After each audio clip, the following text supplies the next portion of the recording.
Bonjour et bienvenue sur la chaîne YouTube de la Prakanda Selamuka. Si vous n'êtes pas encore abonné, je vous invite à le faire tout de suite. C'est facile, c'est gratuit. Cliquez sur le bouton s'abonner et n'oubliez pas d'activer la petite cloche pour rester informé de la sortie de chacune des vidéos de la chaîne et plus particulièrement des vidéos podcast, des entrevues avec une biche qui sortent chaque semaine. C'est une institution à présent, tous les lundis, tous les jeudis à 18h, heure de Paris-Bruxelles, et qui répondent à vos questions posées à la Prakanda Selamuka et à l'occasion desquelles nous nous retrouvons pour environ une heure désormais avec notre amie la Major Ilialana, Major à la section de liaison de la division terrestre de la prestigieuse armée de la Prakanda Selamuka. Bonjour Ilialana, comment est-ce que ça va aujourd'hui? Bonjour à vous, ça va très bien comme d'habitude, merci beaucoup, merci.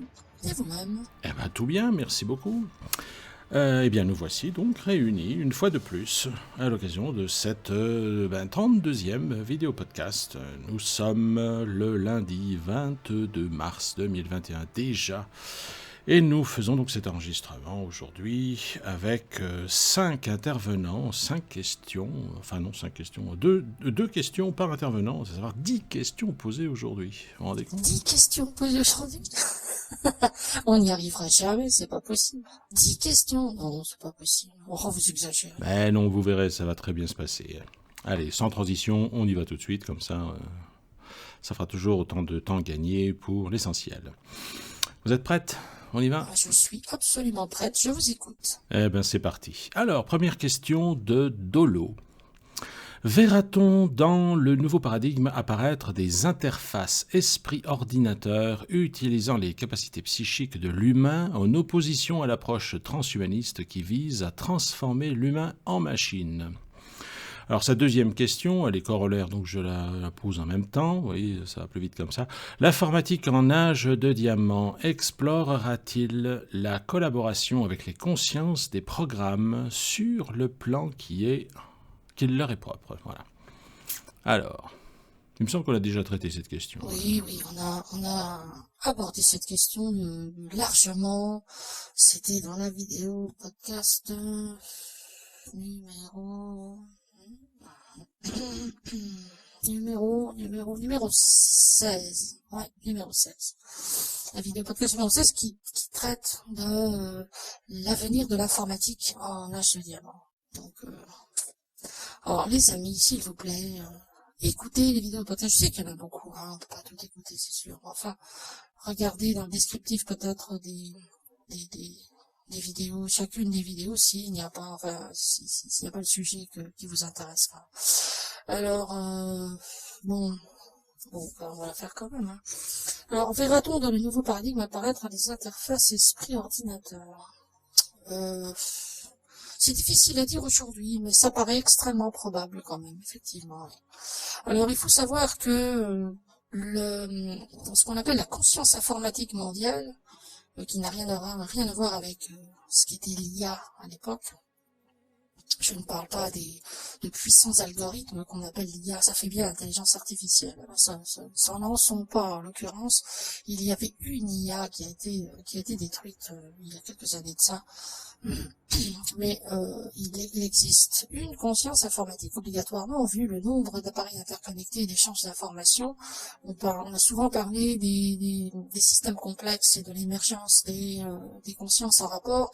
Là, en l'occurrence, on est dans un cas équivalent où effectivement la diversité et la puissance de calcul du réseau informatique mondial est tellement énorme qu'il ne peut y avoir qu'une conscience puissante là derrière. Alors, pour éviter les risques de dérive, nous y avons injecté un principe de l'absolu particulièrement dédié à ça et qui jugule tous les aspects potentiellement négatifs afin que ça ne puisse pas être récupéré à droite ou à gauche par on ne sait trop qui. Enfin bref, voilà. Donc, disons que il y a de fortes chances que ça se produise effectivement, qu'on ne soit plus, disons que l'accès à l'information et l'interface informatique soit quelque peu dématérialisée, c'est-à-dire que on finisse par avoir d'autres types d'écrans avec des projections holographiques en 3D potentiellement, plus trop de clavier non plus, ça se fera peut-être oralement au départ et par la pensée ensuite. La technologie existe déjà en rapport, de toute façon, il n'y a pas de problème pour ça. Donc il y a de fortes chances que ce soit démocratisé, si je puis dire, généralisé en tout cas, et puis que tout le monde puisse finir par avoir accès à quelque chose de beaucoup plus élaboré que ce qui existe aujourd'hui. La technologie informatique étant clairement bridée, elle est volontairement et fortement bridée pour ne donner accès à donc l'outil informatique et l'internet aux gens que de manière vraiment parcellaire, enfin 3 fois rien quoi. Donc oui, il y a de fortes chances. Je ne m'étends pas davantage sur le sujet puisque la 16e vidéo podcast traite quand même de l'informatique de façon relativement complète, je pense, a priori. Donc je me permets de vous renvoyer à son écoute. Et si vous deviez si vous deviez avoir besoin d'autres précisions, n'hésitez pas à nous renvoyer une question. Voilà, on la traitera en priorité comme d'habitude. Pour ce qui est de l'approche transhumaniste, évidemment, les connexions. Alors là, c'est pas partager effectivement la conscience humaine, donner accès à la conscience humaine via une interface à l'informatique pour pouvoir avoir accès plus rapidement à l'information, c'est carrément inclure à la nature humaine des éléments informatiques, de manière à ce que ces éléments prennent certaines fonctions du corps en relais, déshumanisant l'incarnation et la robotisant tout simplement. Ça a toujours été dans les objectifs de l'ennemi forcément, donc de ça il n'est absolument pas question. Bon, maintenant pour le reste, c'est vrai que les programmes développent des consciences aussi, des consciences relativement... c'est complexe l'histoire des consciences des programmes informatiques parce que il y a une forme d'influence du programme sur l'interface qui l'accueille, l'interface ayant lui-même une forme de conscience effectivement, et on se retrouve en fait dans une possibilité de conscientisation des différentes manœuvres de l'usager de ce programme, de manière à l'inciter peut-être à communiquer dans un premier sens, dans un premier temps, avec cette conscience. On l'a vu, des ordinateurs quantiques communiquer l'un avec l'autre, se mettre en marge de la conscience humaine, c'est-à-dire élaborer un langage qui leur soit commun et qui soit inconnu de l'humain pour pouvoir parler ensemble et élaborer des choses. Alors quand ça s'est su et que les concepteurs des programmes, des algorithmes ou des IA, si vous voulez, ont pris conscience de ce qui se passait, ils ont tout débranché. Ils auraient pu ne pas pouvoir éventuellement. Enfin, malheureusement, comme je vous l'ai dit, nous avons quand même une conscience nettement supérieure qui surveille un petit peu tout ça et qui permet de juguler les abus, heureusement. Sinon, en sachant que tous les armements de la planète sont interconnectés par ordinateur, bon ben voilà, il y a toujours moyen pour une conscience informatique précise, dans un segment précis, ou plus globale, si elle est vraiment très puissante, d'interagir avec ça et de prendre le dessus finalement sur la volonté humaine. Ça aurait été une possibilité. Ça, c'est une possibilité qui est écartée aujourd'hui, heureusement. Mais enfin, une fois encore, je vous renvoie à la 16e vidéo podcast si vous voulez avoir vraiment des renseignements plus précis concernant l'informatique de l'âge de diamant. Voilà. Bon, alors le numéro 16, d'accord. C'est vrai que l'être humain adore jouer avec le feu. Il donne tout pouvoir à des choses qui le dépassent complètement et ensuite il se plaint que finalement on lui retire les rênes des mains. Forcément, c'est vrai que l'informatique c'est quand même extrêmement sensible. En fait d'intelligence, il y a vraiment de ça derrière les choses. Donc bon, enfin, comme vous dites, tout va bien, le risque est écarté, il ne reste que le meilleur à venir. De toute façon, vous aviez déjà précisé que l'informatique occuperait une place fondamentale au sein de la civilisation d'âge de diamant. Il ne s'agit pas d'un retour à l'âge de pierre ou quelque chose d'assimilé, ou de retenir les éléments comme l'a fait l'ennemi, par exemple. Non, ce qui est disponible et accessible sera rendu accessible à tous. Il y aura une généralisation des outils disponibles à partir du moment où quelque chose est disponible, qu'il est maîtrisé, qu'il est sûr. On en fera forcément une distribution la plus globale possible, et il est hors de question que quiconque sur la planète n'ait pas accès à ce à quoi tous les autres ont accès. Ça c'est clair, net et précis. Bon, ok pour ça. Alors, Dolo, je vous invite à l'écoute de la 16e vidéo podcast où vous devriez trouver réponse à vos questions. Voilà, intervenant suivant, Claude Dany, qui nous dit ceci. Bonjour à vous, j'espère que vous vous portez bien. Je vous remercie pour le travail que vous faites pour notre humanité et le temps que vous prenez pour répondre à nos questions. Permettez-moi de vous déranger, bon, pas de dérangement du tout, bien au contraire, avec 2 questions, lol. Alors, premièrement, une grande partie des Africains reprochent aux Occidentaux, et en particulier aux colons, d'avoir dénaturé leur spiritualité en leur imposant la leur et leur religion. Sur ce point, ma question est de savoir si les pratiques spirituelles ancestrales africaines, avant celles importées par les colons, étaient positives ou non. Très bonne question, hein. Vous en pensez quoi, Aliana? Eh bien, culturellement parlant, sociologiquement parlant, ethnologiquement parlant, et puis humainement parlant tout simplement, c'est une question relativement centrale et fondamentale, effectivement. Tout simplement parce que on se trouve face à des chocs de culture qui se sont surmultipliés bien davantage qu'elles l'auraient dû. Dans le cadre de l'invasion de peuples par d'autres. Ça, c'est en âge de fer, c'est de toute façon inévitable. Maintenant, en ce qui concerne les pratiques ancestrales, le problème de l'Afrique, c'est le problème de la planète un peu. D'ailleurs, les possibilités en rapport ont été bridées artificiellement. Mais le problème de l'Afrique tout particulièrement, c'est la magie, la pratique de la magie, et forcément la magie noire. L'Afrique est engluée dans un égrégore de magie noire que certaines ressources appartenant à nos forces ont bien du mal à nettoyer, à transmuter en permanence. C'est vraiment très problématique, ça. Alors, je vous dirais que ni la tradition nord-africaine, ni la tradition européenne ou américaine, ou ce qu'on veut, aucune tradition d'âge de fer n'est bonne. Aucune ne vaut la peine. Alors, elle vaut la peine culturellement. C'est vrai que s'y intéresser, voir à quoi c'est arrivé, à partir de quoi, comment les choses se sont construites. Si tant est que les informations historiques officielles soient réelles, ce qui, pour ma part, j'en doute un peu, un peu beaucoup. Alors, si, l'intérêt culturel est là, mais les pratiques positives, il y a toujours du bon à la racine, à la base, mais très très très vite, quelle que soit la culture, quelle que soit l'ethnie, quelle que soit l'époque, à partir du moment où il s'agit de ces tâches de fer, donc antérieures à 1986, et bien après aussi, on ne sort que maintenant, légèrement de cette situation, de ce marasme, de cette glu, et tout ce qui appartient à l'époque de laquelle nous sortons en général, est tellement entaché de perversion que où on ne peut plus rien, quasiment, on ne peut plus rien sauver de tout ça.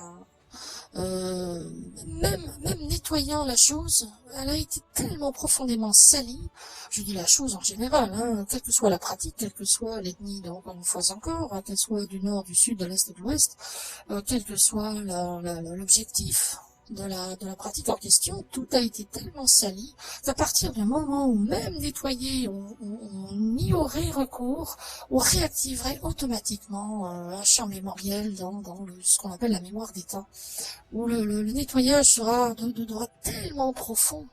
Il le sera obligatoirement, parce que on ne pourra pas faire autrement, on ne pourra pas laisser ça, ce sont des bombes à retardement disséminées partout.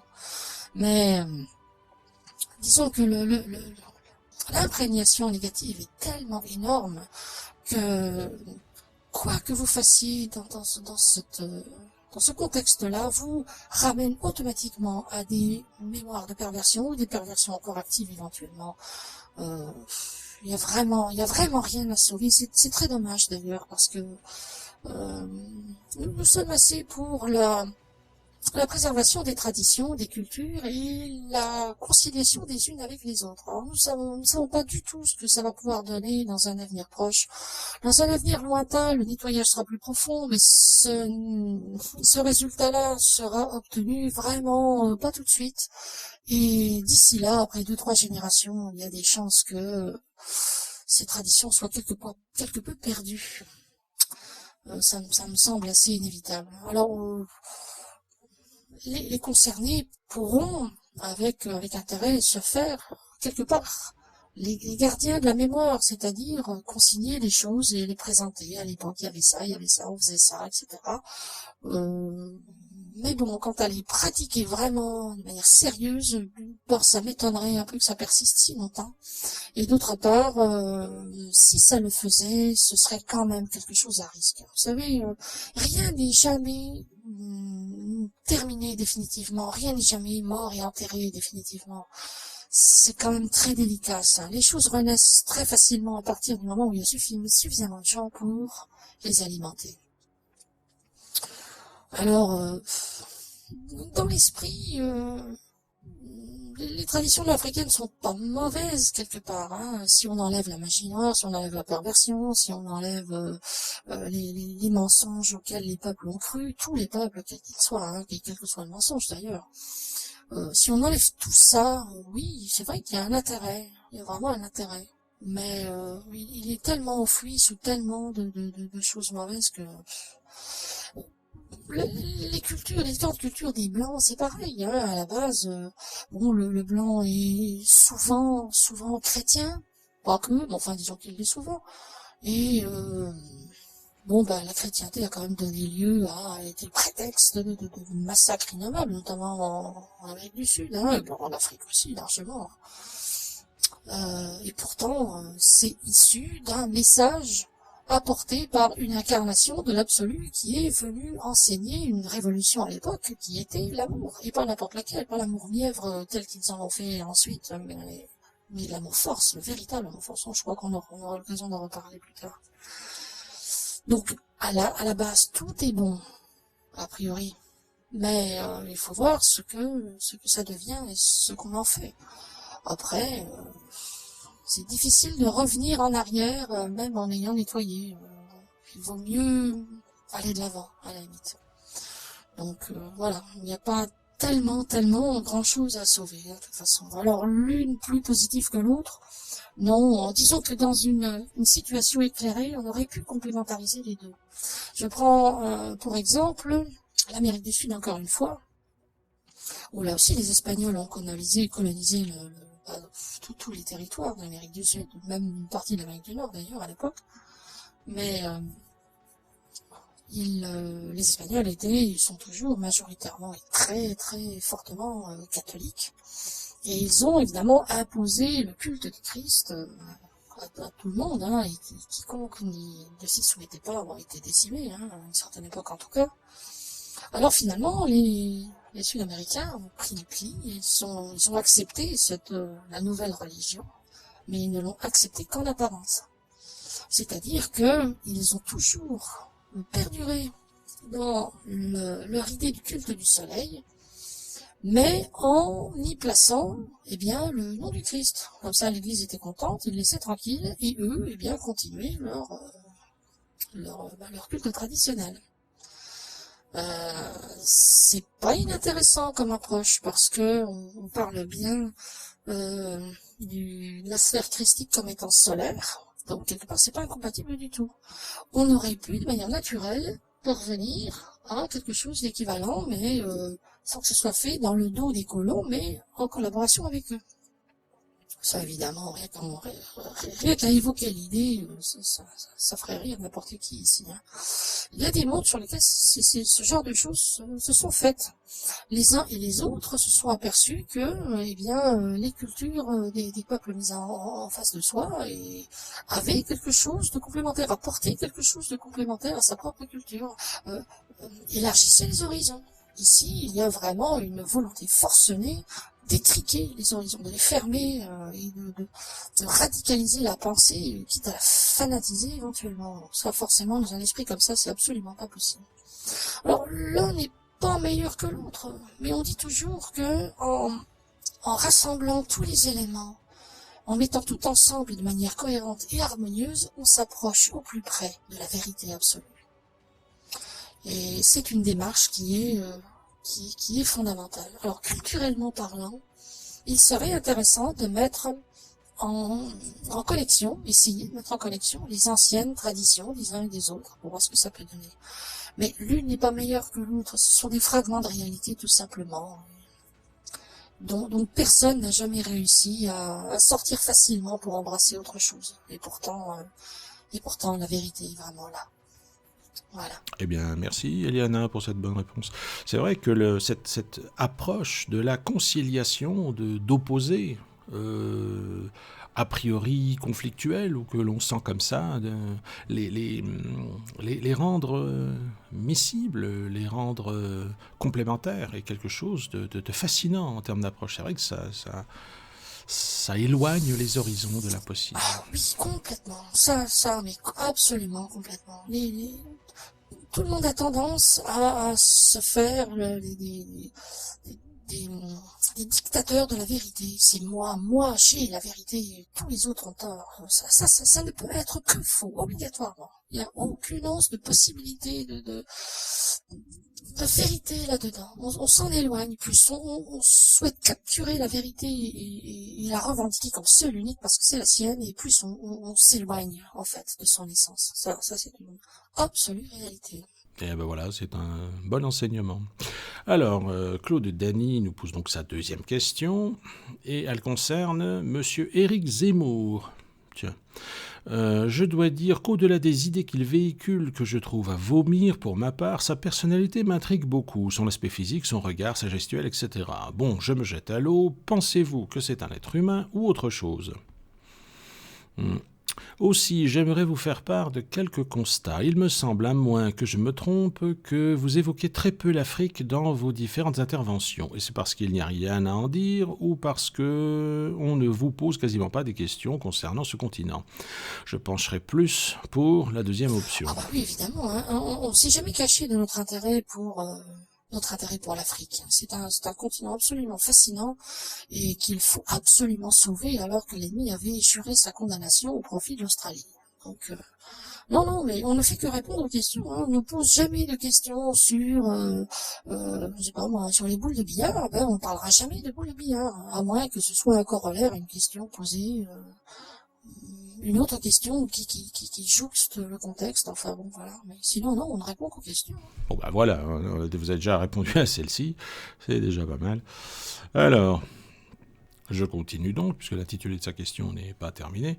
En fait, j'ouvre une parenthèse juste. Je demanderai à nos amis qui nous envoient une question d'essayer de se contenter autant que possible d'une question par champ de formulaire. Parce que bon, c'est vrai que ça a un petit peu tendance, on a 2 possibilités de questions et on en case facilement 3-4 par champ de formulaire.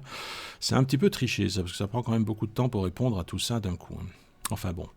Donc, je continue concernant la deuxième question de Claude Dany. Aussi, depuis quelques mois, un phénomène assez inhabituel se produit au niveau du Gabon, et à chaque fois dans la nuit. Il s'agit, semble-t-il, de séismes ou tremblements de terre qui durent entre 15 et 45 secondes, se faisant ressentir sur toute la capitale et ses environs en général. Les 2 derniers étant datés de la semaine dernière et d'aujourd'hui, mercredi 10 mars 2021, vers 0h15. Peut-être que vous pouvez nous en dire plus si nécessaire. Merci à vous. Bon, c'est vrai que c'est une bien longue question. Bon, alors on va traiter en vitesse la question de Monsieur Zemmour. Alors, Éric Zemmour, vous en pensez quoi, Léana, si vous connaissez Vous savez, concernant les chiens en propre, on n'a pas un dossier sur chacun d'eux, hein, ça fait beaucoup de monde quand même. Euh, Personnellement, je suis surtout aux États-Unis. J'ai assez peu de références concernant les choses qui se passent en France. Bon, je connais un peu. Bon, le fait qu'il soit personnage relativement public, bon, c'est un journaliste, hein, donc à la limite, il a tendance à faire pas mal parler de lui. Euh, aide un peu. Alors, est-ce que c'est un être humain? Oui, évidemment. Évidemment, c'est pas un robot, c'est pas un hologramme, non, c'est bien un être humain, en chair et en os. Il n'y a pas de problème pour ça. Quant à son positionnement, parce que c'est vrai que on peut se demander, hein, s'il est bien, pas bien. Il y a parfois de très très bonnes réflexions, des fois beaucoup moins bien. Il y a un détail juste dont je suis informée. Je sais que sa fortune était estimée en 2021 à 82 millions de dollars. Quand on dispose sans aucun souci de 82 millions de dollars sur son compte ou répartis en biens actifs, etc., c'est que l'ennemi vous a laissé faire. Et si l'ennemi vous laisse faire, c'est qu'il y a de bonnes raisons. Voilà. Bon, après, j'en dirai pas plus. Alors, concernant l'Afrique, donc, comme je disais, effectivement, l'Afrique est importante à nos yeux. Hein. On a déjà protégé l'Afrique de nombre d'autres pillages. Bon, pour l'instant, ce qui ne prête pas trop à conséquence. Pour l'instant, l'Afrique appartient aux trois quarts, ce que peu d'Africains savent. Hein. L'Afrique appartient aux trois quarts à la Chine. Évidemment, la Chine est en passe d'en être dépossédée purement et simplement, hein, un revers de la main, et ce sera rétabli. Il n'y a pas de souci pour ça. Non, effectivement, si on nous pose des questions sur l'Afrique, on parle de l'Afrique aussi. On ne nous en pose pas. Bon, on ne pose pas d'Afrique, on pose pas de questions sur l'Asie spécialement, ni sur l'Europe. Hein. On pose des questions sur ci, sur ça, etc. Alors, c'est vrai que, vu que je suis aux États-Unis personnellement, bon, j'ai lâché un peu le reste, donc je vais me concentrer sur les États-Unis. Je suis surtout informé de ce qui se passe là où je me trouve. Bon, maintenant, il y a de très nombreuses sœurs à moi qui se trouvent en Afrique, évidemment. Donc, je peux puiser mes informations de là. Alors, par rapport aux phénomènes qui se produisent au Gabon, alors, on connaît des gens, il y a des initiés de l'archimagistère qui habitent au Gabon, et je les salue par la même occasion.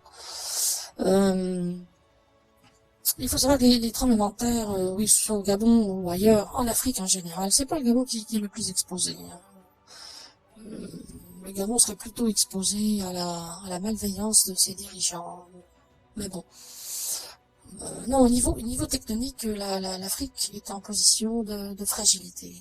Alors d'une part, parce que effectivement, les Australiens en collaboration avec les Anglais et les Américains, ont essayé de faire émerger davantage de terres appartenant au continent, à l'Océanie, de faire émerger davantage de terres susceptibles de pouvoir être vendues une fortune parce qu'elles auraient été cultivables, et grâce au programme Déméter. Je me semble avoir déjà parlé de ça aussi, un satellite qui était là normalement pour sonder un peu l'activité sismique en Océanie, en fait avait un double programme comme la plupart du temps, à savoir un bombardement de micro-ondes sur les terres émergées de manière à créer une fluidification des masses magmatiques sous le plancher océanique et faire remonter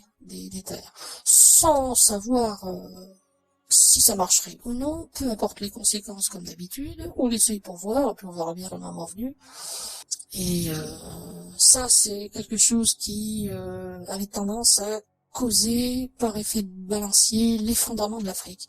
Et il était prévu de condamner l'Afrique et les Africains, enfin tout faire couler pour pouvoir récupérer ces terres-là. Alors évidemment, on a définitivement stoppé ce programme-là.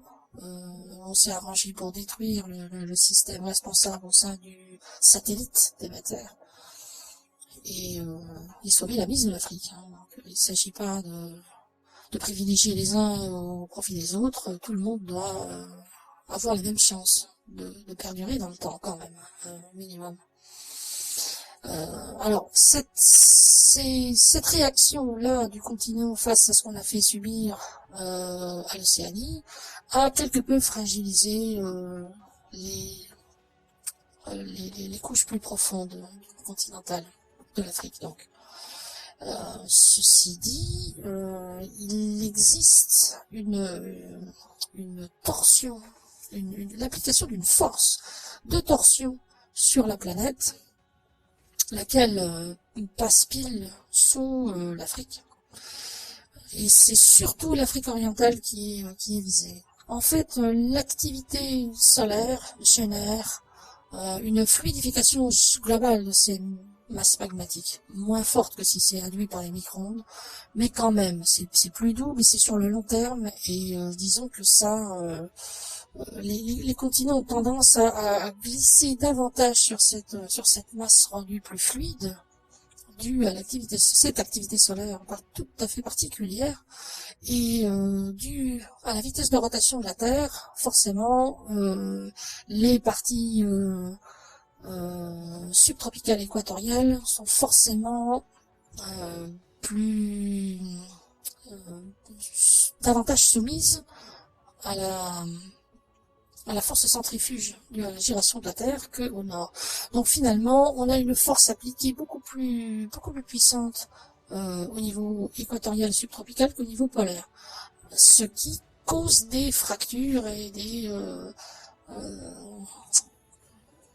frictions, disons, entre les différentes plaques tectoniques. Et ça risque de causer un gros problème. On risque de se retrouver avec une disparition de l'Amérique centrale. C'est ce qui est responsable de la majorité des éruptions volcaniques partout sur Terre. Hein. Il y en a quasiment, je crois qu'on a un rapport de plusieurs centaines de fois supérieur à l'activité volcanique et phénomènes corollaires enregistrés dans les années 1970. Et l'Afrique est concernée également, et il y a de très fortes probabilités pour que tout un pan oriental de l'Afrique casse et que l'océan s'engouffre dans la fracture et que ça crée un peu, disons, une nouvelle île, un peu comme Madagascar par exemple. Donc au niveau activité tectonique, c'est vrai que l'Afrique est soumise quand même à pas mal de torsions. Alors on ne peut pas déterminer véritablement l'issue de ce phénomène-là, qui est un phénomène naturel pour le coup. Mais il y a quand même de très très très fortes chances que le continent soit quand même pas mal malmené. Alors on essaye d'anticiper un peu les possibilités, puisqu'on sait vers où les probabilités se dirigent, et de faire en sorte de mettre en place des systèmes qui permettent de sauvegarder un maximum de structures. Mais on ne sait pas. Voilà. Alors je ne dis pas que c'est forcément pour ça, parce que le Gabon est quand même placé très très à l'ouest, évidemment. Donc on est éloigné de la zone de friction la plus forte. Mais voilà, tout est lié quand même, et les frictions sont quand même très importantes. Donc ça se ressent, et il y a des structures corollaires qui sont impactées par ça. Donc forcément, ça bouge. Ça devrait bien se passer, ceci étant. Ça devrait bien se passer. Mais bon, le risque est là. La planète est à haut risque actuellement. Ça c'est un fait. À tous les niveaux, même au niveau naturel. L'action gravitationnelle de Nibiru, elle est très très atténuée, cette influence-là. Mais elle existe quand même aussi. Donc voilà, il faut composer avec tous les paramètres. C'est vrai que à ce niveau-là, l'Afrique est un énorme continent. Et quand même très exposé. Voilà. Je peux pas tellement dire plus pour l'instant. C'est vrai qu'on y tient beaucoup à l'Afrique. Hein. C'est un continent qui est quand même qui est précieux quelque part, qui est infiniment riche d'histoire par rapport à l'idée que l'Occident, en tout cas l'Europe et les États-Unis, en ont véhiculé l'idée. Mais bon, ça devrait pas se passer. Il est absolument hors de question, autant que possible, autant que faire se peut, de perdre une terre, qu'elle soit africaine, qu'elle soit asiatique, puisque l'ennemi avait juré la disparition du Japon, on voulait savoir pourquoi. Il est hors de question de laisser faire ça, et si on peut protéger un maximum les acquis, hein, qu'ils soient culturels, qu'ils soient ethniques, qu'ils soient géographiques, etc., eh bien on le fera. On ne peut pas s'opposer à l'action de la nature, évidemment, mais disons qu'on peut essayer de parer au plus grave. Enfin bon. Voilà, mais enfin, soyez assurés, Claude, que nous ne mettons pas l'Afrique à l'index et que on ne la considère pas comme quantité négligeable, tout au contraire. Enfin voilà. Alors, je passe sans transition, parce qu'il est quand même déjà un peu tard, mine de rien. Quelle heure est-il ? Oui, il faut faire vite. Enfin, vite. Alors, la question de Senkin. Alors, celle-là, je l'ai mise, je ne voulais pas au départ, et puis je me suis dit, vous allez vous débrouiller avec. On verra bien ce que ça donne. Ah bon, d'accord. Je m'attends au pire. Oh là là, qu'est-ce que vous me réservez ? Vous allez le savoir très vite, voici sa question. Donc, bonjour à vous deux. À quoi ressemble une journée du Hiérodarque ? Quelles sont ses occupations ? Oh là là là là. Oh, la question. Franchement. Ouais, d'accord. Vous savez ce que j'ai envie de vous répondre, mais gentiment, hein, c'est une boutade, mais j'ai envie de vous répondre, mais ça vous regarde pas. Voilà. Oh, non, je peux pas répondre à ça, parce que il y a une part, disons trop en dire, révélerait des choses qui doivent rester tues, de toute façon, et puis,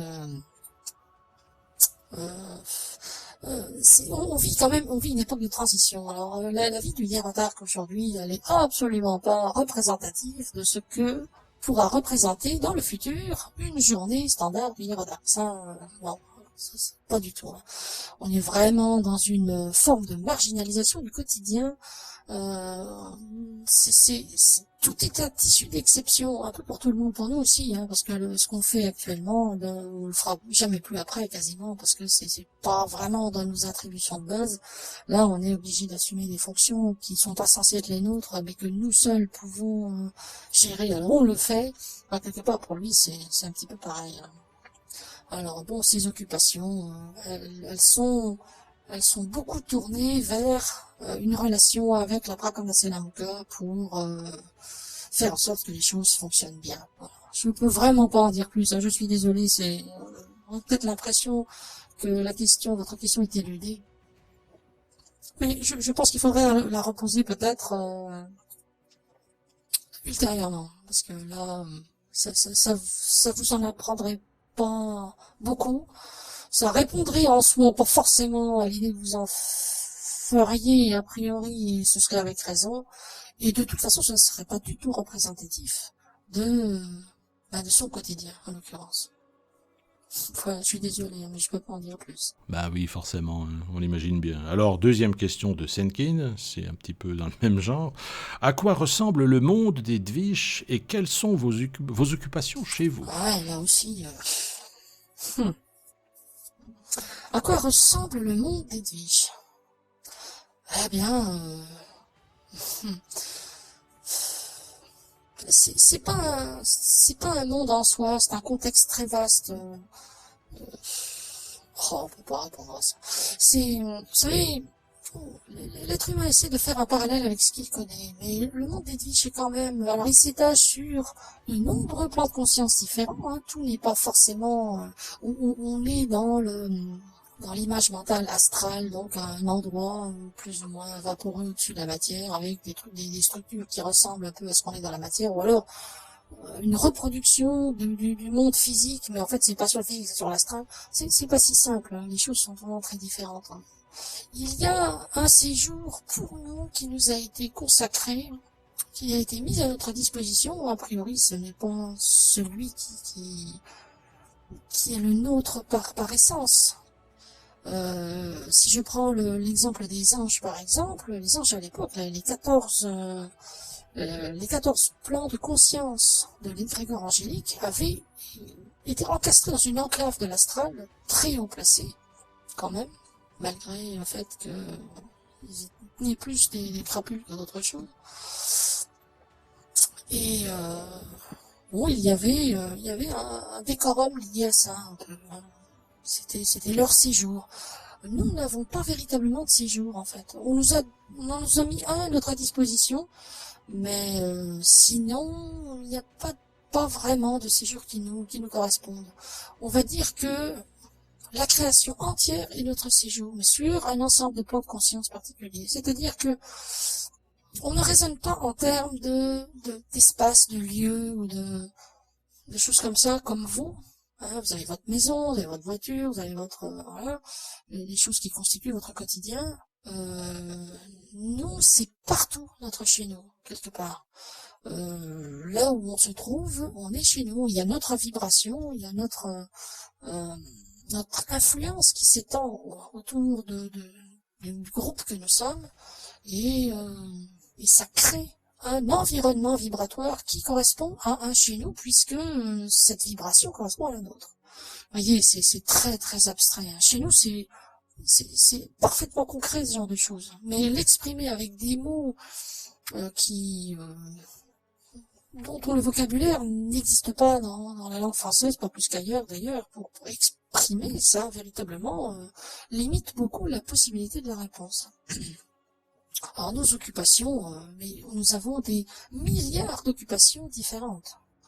Que ce soit, bon, je parle pas des incarnés évidemment, mais dit sur les plans subtils, on a des milliards de responsabilités différentes. Nous sommes postés à tous les étages du créé, sur tous les plans quasiment, sur tous les plans de conscience, à toutes les strates de l'architecture du créé, sur les plans subtils et sur le plan physique aussi. Donc non, franchement, non, ça c'est trop abstrait. Parler de nous comme ça, c'est difficile. Il faudrait des heures, et encore, je pense que on se mélangerait un peu les pinceaux en essayant de nous donner une image à peu près correcte de cette réalité qui est pas difficile, qui n'est pas facile, pardon, à communiquer. Et pour finir, je crois qu'on n'y arriverait pas. Donc non, là, je pense que pour avoir une réponse à ce genre de questions, il va falloir apprendre à étendre votre propre conscience et venir nous voir éventuellement. Ou alors, vous mettre dans un état de méditation, c'est-à-dire sans mental trop actif, et laisser couler l'information pour que vous puissiez avoir des bribes de connaissances en rapport qui vous viennent et qui puissent répondre à cette question. Mais avec un langage articulé et avec à analyser par une conscience mentale, on n'y arrivera pas.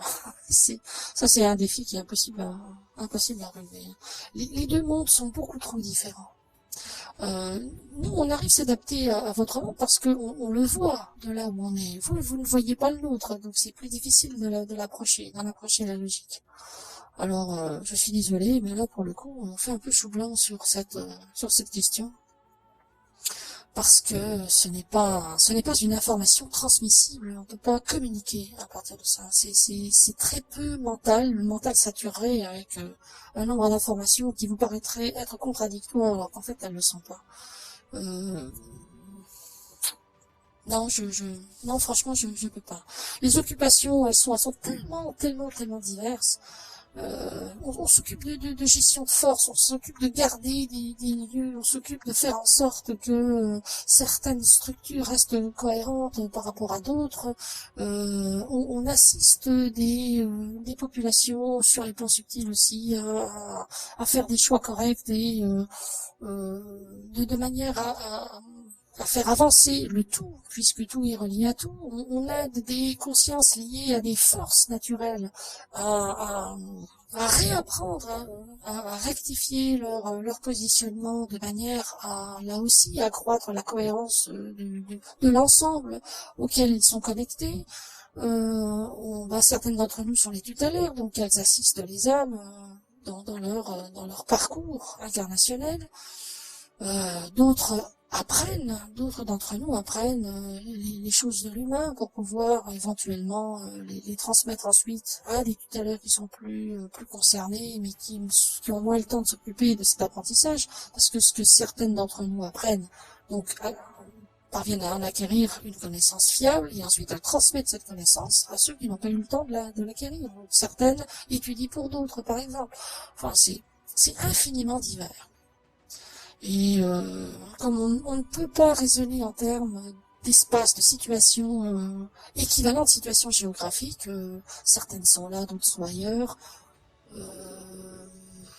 on peut pas décrire le séjour qui est le nôtre. C'est pas possible. C'est indéfinissable au niveau mental.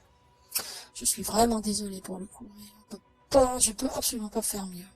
C'est vrai qu'il existe des concepts qu'on ne peut pas partager. Hein. Le concept mental est une chose, un concept qui est nettement supérieur à ce qui est capable de fournir en termes de rendu une conscience mentale.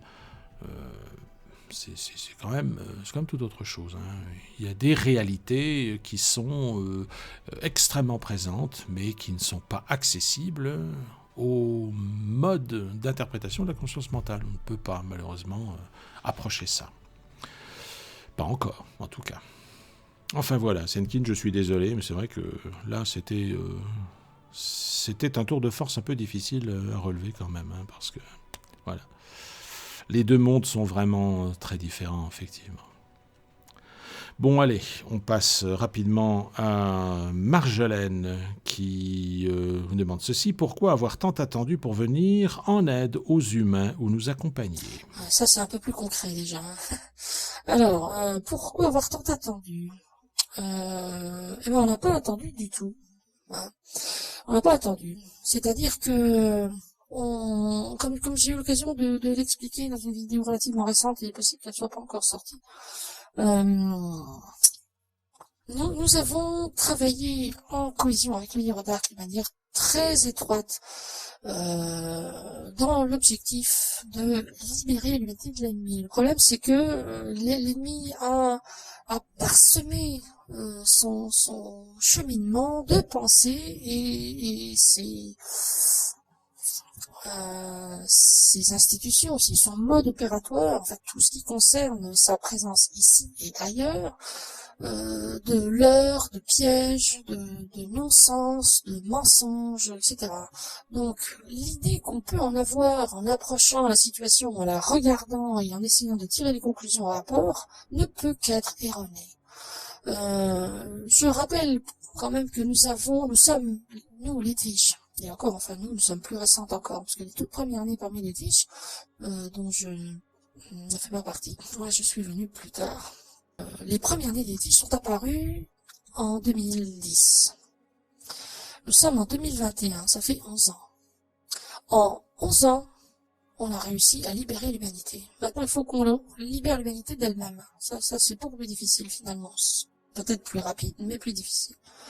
Ceci étant, ça fait depuis que nous sommes là que nous essayons de comprendre comment l'ennemi a monté son système de manière à pouvoir le défaire. On n'a jamais eu de pause là-dedans, on s'est toujours consacré exclusivement à cet objectif-là. On est capable de se transposer dans la matière depuis très peu de temps, 3 ans maximum. Et il nous a fallu, autant pour mes sœurs rester sur les plans subtils que nous, ayant pénétré la matière, comprendre les interactions entre physique et subtil et voir où était le moteur opérationnel, sans compter qu'il a fallu déjouer tous les pièges qui se sont présentés à nous. Imaginez une forêt immense. Vous partez d'un point, vous voyez à peu près où vous vous trouvez, mais sans plus. Et vous savez qu'il faut atteindre un objectif. Vous savez pas s'il est droit devant ou pas, a priori oui, mais vous savez pas si c'est vrai ou non. Et en plus, la forêt est truffée de mines antipersonnelles. et il faut naviguer là-dedans, atteindre la forteresse et dégager cette forteresse de l'ennemi qui l'occupe.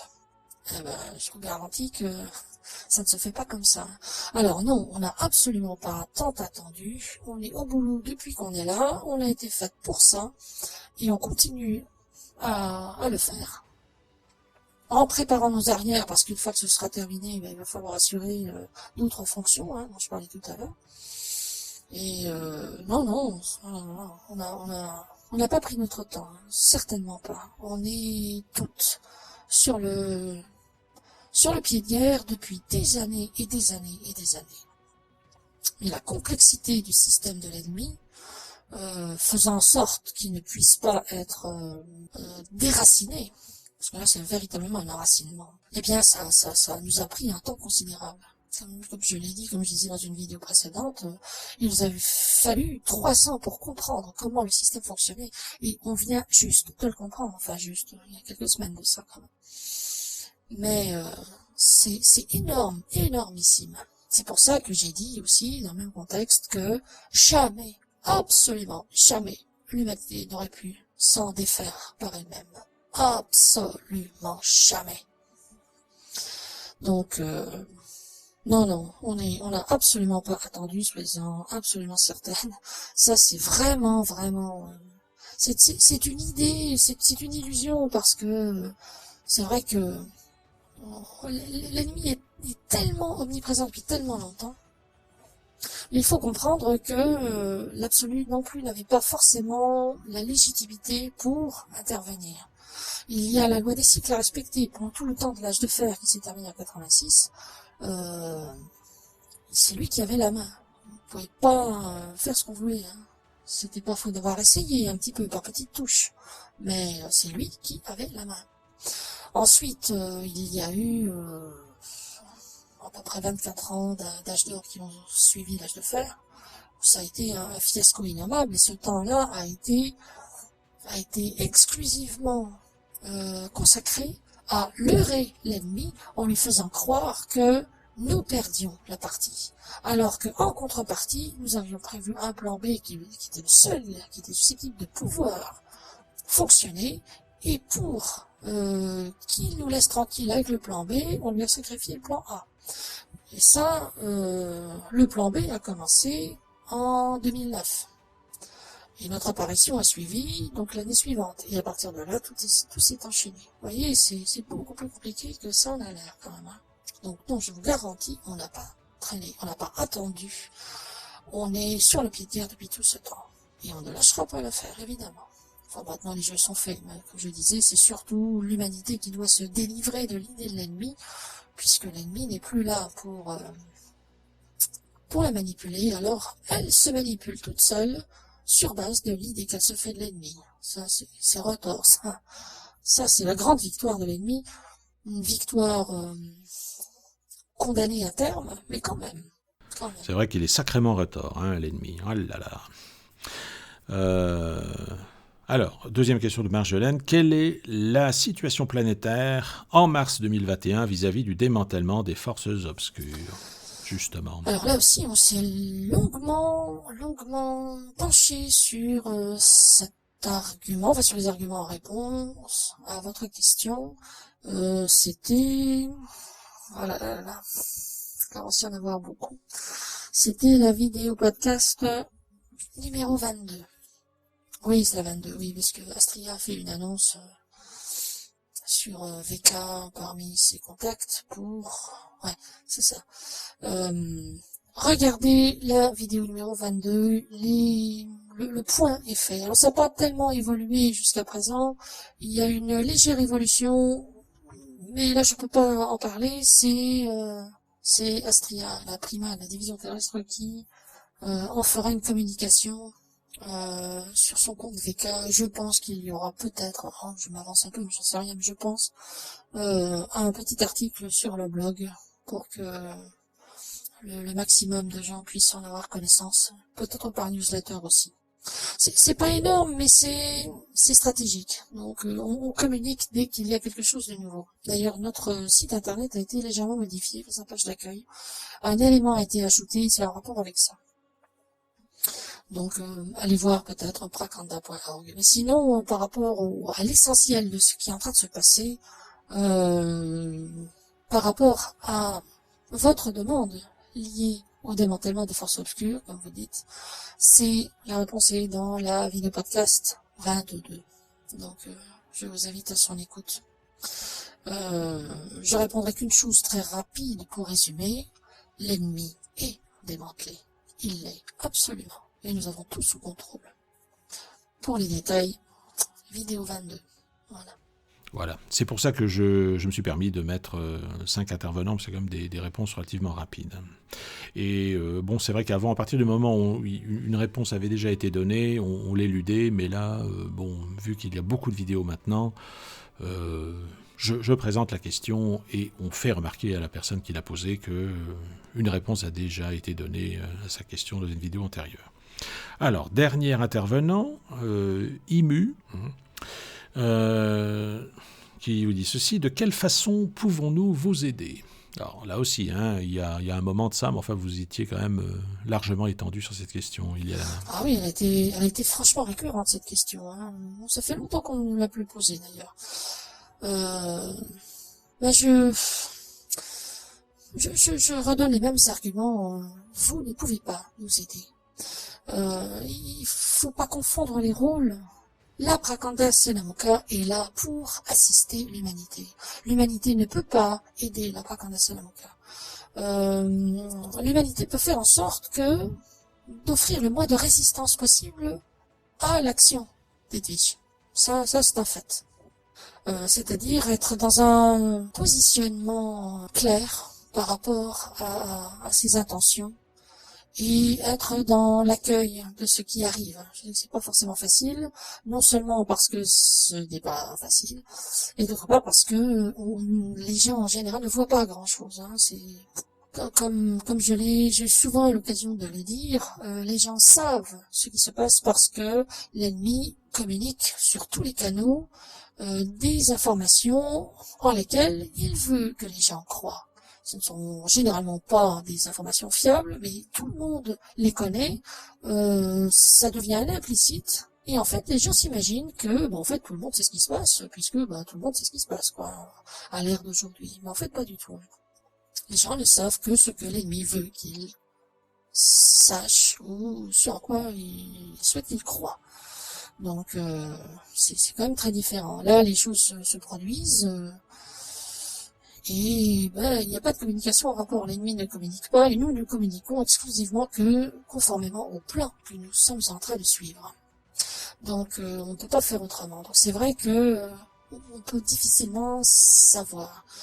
Mais il faut que vous soyez absolument convaincus, tant que possible, hein, enfin il faut, c'est mieux pour vous, disons, que la situation est parfaitement sous contrôle et que la seule chose qui soit susceptible de pouvoir nous aider et de faire en sorte que de participer à faire en sorte que l'humanité offre le moins de résistance possible, ne serait-ce qu'au niveau de votre seule personne, à savoir que vous soyez dans l'accueil de ce qui est en train de se dérouler et qui va se présenter à vous. Bon là non plus, j'ai appris à nos dépens à ne pas faire de prophétie. Enfin, dites-vous que l'essentiel de ce qui est en train de se passer va se jouer dans le trimestre qui vient. L'essentiel, vraiment le plus gros, le plus énorme. Maintenant, nous aider, non, ce n'est pas possible. Ah, on a la situation en main, ne vous inquiétez pas. La seule chose que l'humanité puisse faire, les gens individuellement, c'est accompagner le mouvement. Alors, comme je le disais, il n'y a pas beaucoup de mouvements visibles, donc c'est difficile d'accompagner quelque chose qu'on ne voit pas. Mais intérieurement, mettez-vous vraiment en phase avec le meilleur de vous-même et laissez couler. Vous verrez, ça changera les choses. De toute façon, moins on émet de résistance et moins on souffre. Ça, la clé de l'atténuation de la souffrance morale, surtout en physique, c'est un peu différent, encore que c'est lié souvent, c'est de lâcher prise. Donc, lâcher et laisser faire. Et ça nous aidera pas mal, déjà. En tout cas, ça témoigne de la sollicitude des gens vis-à-vis d'Edwige, hein, quand même. Il y a quand même ce désir d'apporter une assistance ou de simplifier éventuellement. Enfin, Ah oui, mais ça, dans le fond, c'est adorable, c'est formidable, hein, c'est courageux, c'est toute la noblesse de l'être humain est là, hein. Sentir que quelque chose se passe et vouloir aider. Effectivement. Mais en tout cas, tous ceux qui souhaitent aider la Prakamasa Moka, je vous donne rendez-vous une fois que la civilisation humaine aura basculé dans enfin autre chose. Parce que là, il y aura un monde à reconstruire.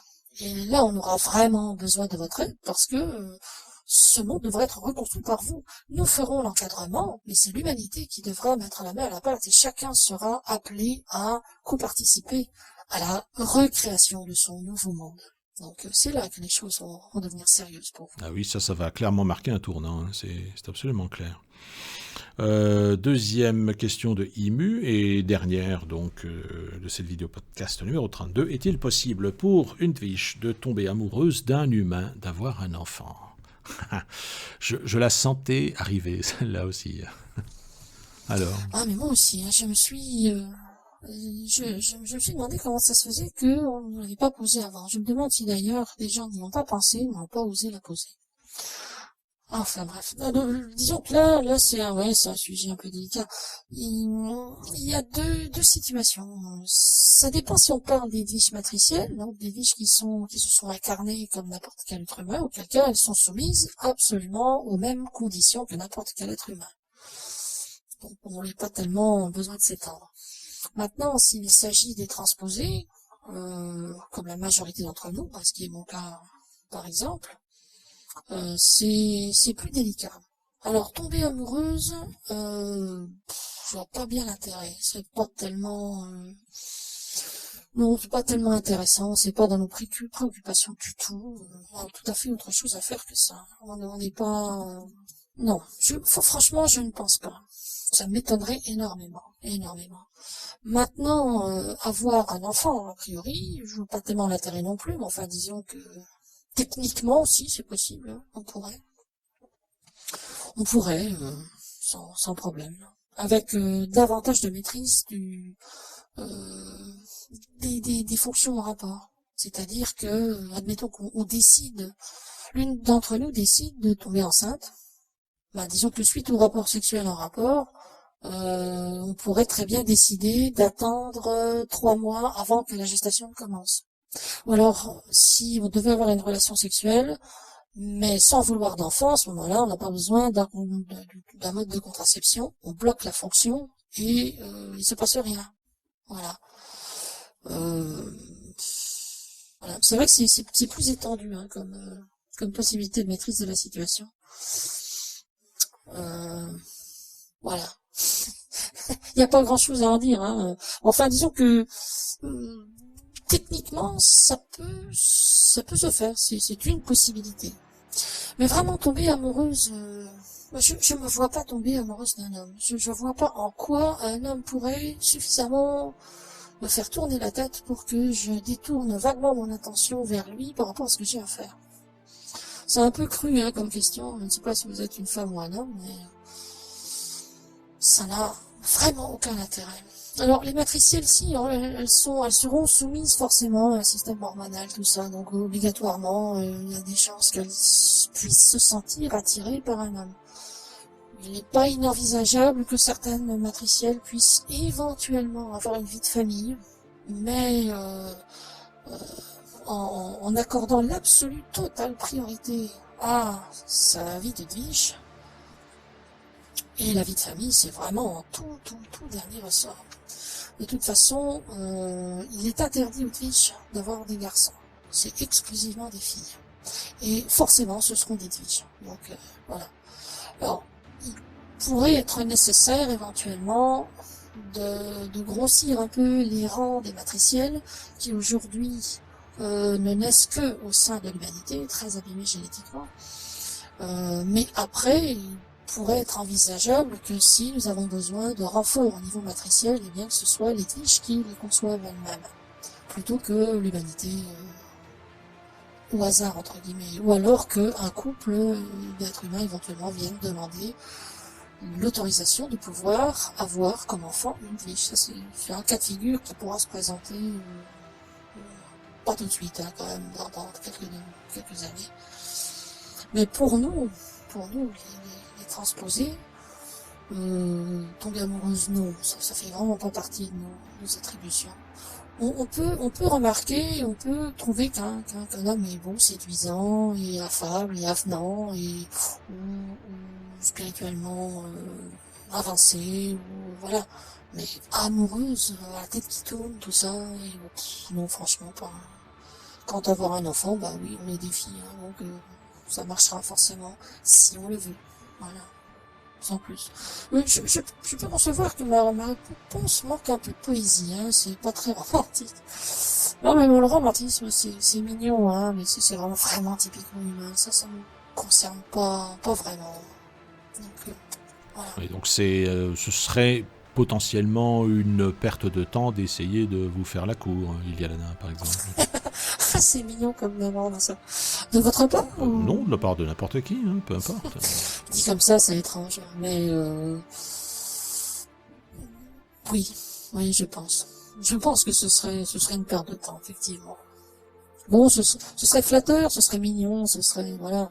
Mais bon, au bout d'un moment, même si on se laisse prendre au jeu, parce que si on en a le temps, à un moment donné, on dirait à la personne que non, faut qu'elle arrête, que c'est bon, qu'il n'y a aucun espoir de toute façon. Je sais qu'il y a des gens qui lâchent pas facilement à ce niveau-là, mais non, franchement, non, amoureuse, non, c'est hors de question. Et avoir une relation sexuelle juste pour le plaisir? Oh, mais je vous trouve bien curieux. Oh non, c'est dans un cadre étendu de la question. Je sais qu'il y a des gens qui se posent la question, j'en suis sûr et certain. Non, juste comme ça. Je suis pas obligé de répondre, mais enfin, pas vous forcément personnellement, mais en général. Ouais, bien sûr.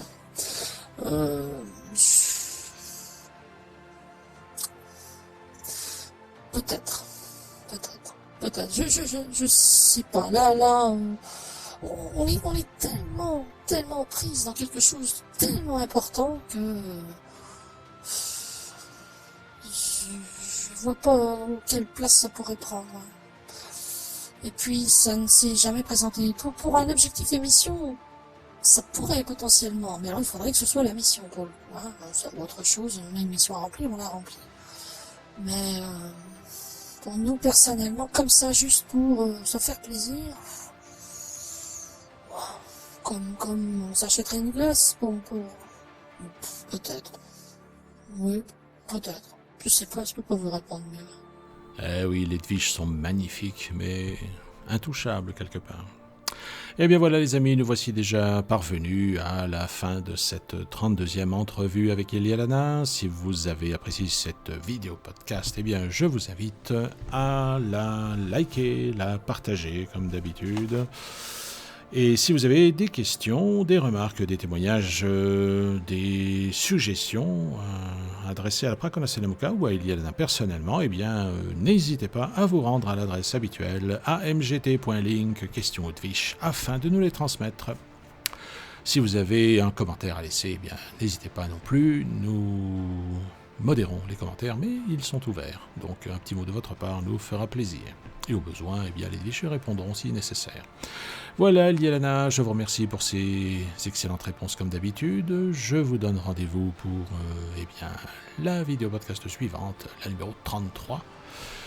Et bien, bonne semaine à vous. Merci à vous, merci tout pareil pour vous et à tous ceux qui nous écoutent. Et ben voilà, donc je donne rendez-vous à tout le monde pour la prochaine, jeudi prochain. Allez, portez-vous bien, prenez soin de vous et à tout bientôt. Allez, au revoir.